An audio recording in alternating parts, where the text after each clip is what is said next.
Hello guys, तो अभी हम पढ़ने वाले हैं कि हम कैसे, अगर आपको कोई इक्वेशन दे रखी है केमिकल काइनेमैटिक्स के अंदर, कौन सा चैप्टर है सबसे पहली बात तो हमारा ये है केमिकल काइनेमैटिक्स, ठीक है।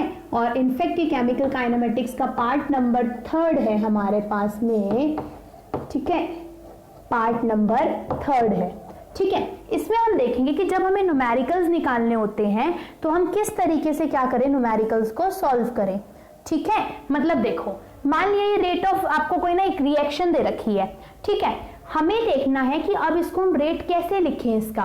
तो इसका रेट लिखने का सबसे पहली बात क्या तरीका होता है, ये हमें पता है जो इस वाली साइड दिया होता है वो क्या होते हैं, आपके रिएक्टेंट होते हैं, ये बात हमको पता है।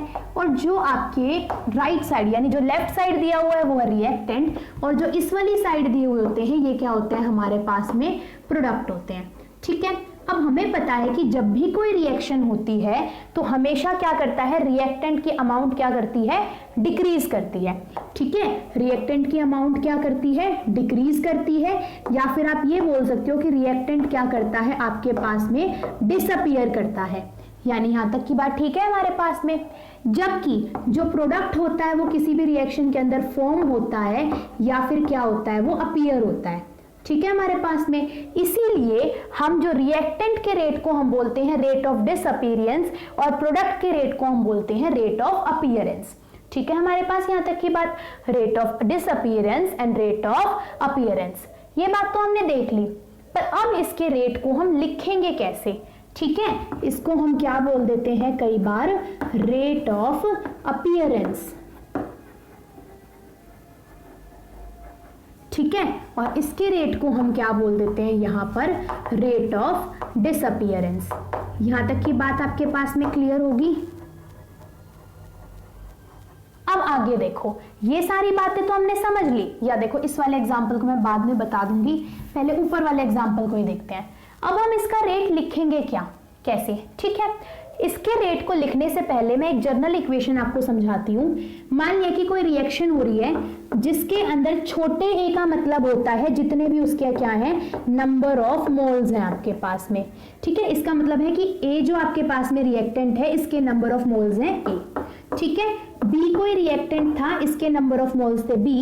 इन्होंने प्रोडक्ट बनाया सी और एक प्रोडक्ट बनाया डी, ठीक है, जिसमें सी के नंबर ऑफ मोल्स थे स्मॉल सी और डी के नंबर ऑफ मोल्स क्या थे, स्मॉल डी, ठीक है। अब इसका हम रेट कैसे लिखेंगे, तो रेट लिखने का ये तरीका होता है, ये दोनों रिएक्टेंट है, सबसे पहली बात तो इनके रेट के आगे आएगा माइनस का साइन, ठीक है। अब देखो, पहले हम ये लिखेंगे अब डी, डिफरेंशियल का साइन आपके पास में, डिफरेंशिएशन के हिसाब से हम लिखते हैं, ठीक है। या फिर आपको डेल्टा भी लिखा मिल सकता है यहाँ पर, ठीक है, जरूरी नहीं है कि डी लिखा मिलेगा डेल्टा भी लिखा मिल सकता है, दोनों तरीके से बता दूंगी, ठीक है। डी हमारे पास में आया, ठीक है, डी बाय में dt लिखते हैं क्योंकि टाइम के साथ रेट निकलता है। रेट क्या होता है, change in concentration of reactant and product divide by में टाइम, ठीक है। अब देखो ए की कितनी कंसंट्रेशन होगी, मान लिया डी ए हुई आपके पास में, ठीक है। ये मैंने फाइनल लिख दी उसकी, भाई जो भी चेंज होगी उसकी कंसंट्रेशन आई होगी। इनिशियल माइनस का फाइनल अगर लिखूंगी तो बहुत लंबी इक्वेशन बन जाएगी ना अपने पास में। सिंपल समझो, कैसे लिखते हैं हम, ऐसे लिखते हैं इसको, ठीक है। जितने भी इसके नंबर ऑफ मोल्स होते हैं वो आ जाते हैं ऐसे डिवाइड के अंदर, ठीक है, यहां तक की बात।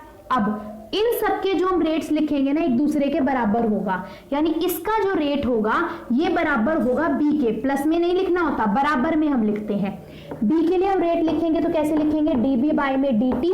बी के कितने नंबर ऑफ मोल्स थे, बी थे, तो ये आ जाएंगे नीचे, ठीक है। अगर ये रिएक्टेंट था तो इसके साइन के आगे भी क्या आ जाएगा, माइनस का साइन, ठीक है। अब आ जाते हैं प्रोडक्ट के ऊपर। सी का रेट कैसे लिखेंगे, डी सी बाय में डी टी, कितने नंबर ऑफ मोल्स थे सी, तो वो क्या आ जाएंगे आपके पास में 1 में, प्रोडक्ट था तो इसलिए आगे आएगा प्लस का साइन, ठीक है। लिखना चाहो तो प्लस का साइन। डी का रेट कैसे लिखेंगे, डी कैपिटल डी बाई में डी टी, कितने नंबर ऑफ मोल्स थे डी, तो हमने इस तरीके से लिख दिया। यानी कि जो भी वैल्यू यहां से निकल कर आएगी, जो भी यहां से आएंगी, ये चारों की चारों वैल्यूज क्या होंगी, एक दूसरे के बराबर आएंगी हमारे पास में, ठीक है। तो ये क्या होगी हमारे पास में एक जर्नल फॉर्म होगी कि हम कैसे रेट को लिखें, ये चीज क्लियर होगी। अब इससे समझो, जैसे इस वाले एग्जाम्पल को अगर मैं लिखना चाहूं तो इसके रेट को आप कैसे लिखोगे, या बेशक उस वाले का देख लो। इसका अगर मैं लिखूं तो मुझे रेट लिखना है पहले, तो कैसे लिखूंगी, D by D T of किसका निकाल रही हूँ, N2O5 का, तो मैंने लिख दिया N2O5। कितने नंबर ऑफ मोल्स थे, 2, तो ये क्या आ जाएगा 1/2। ठीक है, यहां तक की बात हमारे पास में। रिएक्टेंट था ये, तो इसके आगे क्या आ जाएगा, माइनस का साइन। अब आगे लिखते हैं, हमारे पास में प्रोडक्ट का बनाना है, डी बाई डी टी किसके बारे में लिख रहे हैं, NO2। कितने नंबर ऑफ मोल्स थे, 4, तो आपके पास में 1/4 आ जाएगा। अब ये रिएक्टेंट था तो इसलिए इसके आगे कैसा आ गया, प्लस का साइन। ठीक है, ऑक्सीजन का लिखें तो D by D T of O2 हम लिख देंगे। कोई नंबर ऑफ मोल्स नहीं थे, मतलब इसके आगे 1 थे, तो आप चाहो तो 1/1 लिख सकते हो, पर उसकी कोई जरूरत नहीं है, तो आप इसको डायरेक्टली लिख सकते हो DO2/dt। और ये तीनों के तीनों से जो भी वैल्यूज निकल कर आएंगी वो क्या होंगी, एक दूसरे के बराबर। ये चीज आई होप क्लियर होगी। अब देखो आगे, ये चीज क्लियर हो गई। अच्छा, अब मैं इस चीज को एक बार रफ कर दूं यहां से, ठीक है, इसको हम दोबारा से लिखेंगे। अभी ये चीज लिखनी आ गई, कैसे लिखेंगे हम। अब देखो इस चीज को इस तरीके से, इसका मुझे वाले रेट लिखना था, तो मैं कैसे लिखती, D by D T of PCl5, reactant था तो आगे माइनस का साइन, किसके बराबर हो जाएगा, D by D T of PCl3, product है तो प्लस का साइन। नंबर ऑफ मोल्स 1 थे, तो चाहे तो आप 1/1 लिख सकते हो, पर 1/1 की कोई वैल्यू नहीं होती, तो इसलिए हम डायरेक्टली लिख देंगे। किसके बराबर होगा ये बराबर होगा D by D T of Cl2 के बराबर।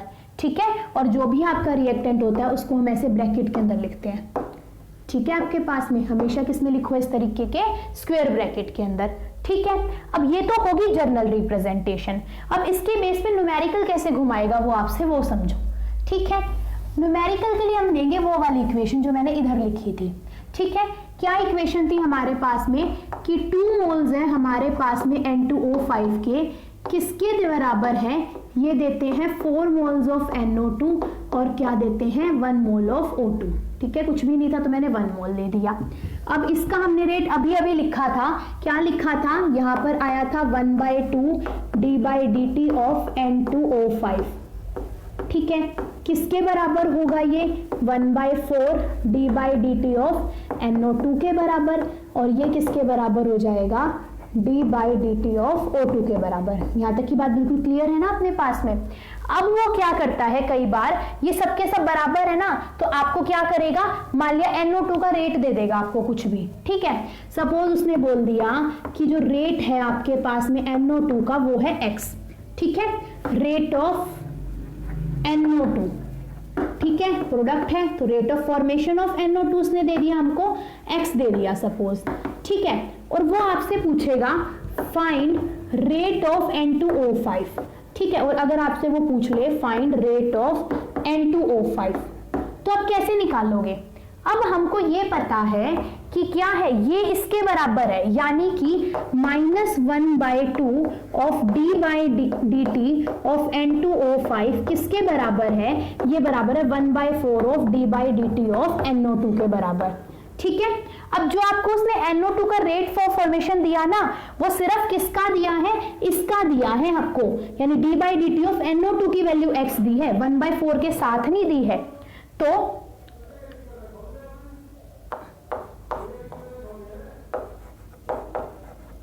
D by D T of N2O5 यहाँ पे कितना आ गया, 1/4, इसकी वैल्यू होगी X। अब आपको तो N2O5 की निकालनी है, तो N2O5 की जब हम वैल्यू निकाल लेंगे तो ये क्या हो जाएगा आपके पास में, ये 2 उधर जाके हो जाएगा मल्टीप्लाई, यानी कितना हो जाएगा 2/4 इंटू का X, इसका माइनस का साइन इधर चला जाएगा, तो ये कितना हो जाएगा 1/2, यानी कि आपके पास में D by D T of N2O5 की वैल्यू कितनी निकल कर आ गई, माइनस के 1/2 इंटू में X निकल कर आ गई। तो यानी इस तरीके के वो क्वेश्चन आपको देगा और उलझाएगा। ठीक है, और हमें पता था ये रिएक्टेंट था, तो देखो आंसर भी माइनस के अंदर ही आया है हमारे पास में। तो इस तरीके से हम इन क्वेश्चंस को क्या कर सकते हैं, सॉल्व कर सकते हैं। तो इस वाले पार्ट के अंदर अभी हम इतना ही करेंगे, बाकी हम पार्ट नंबर 4 के अंदर चलेंगे। ठीक है।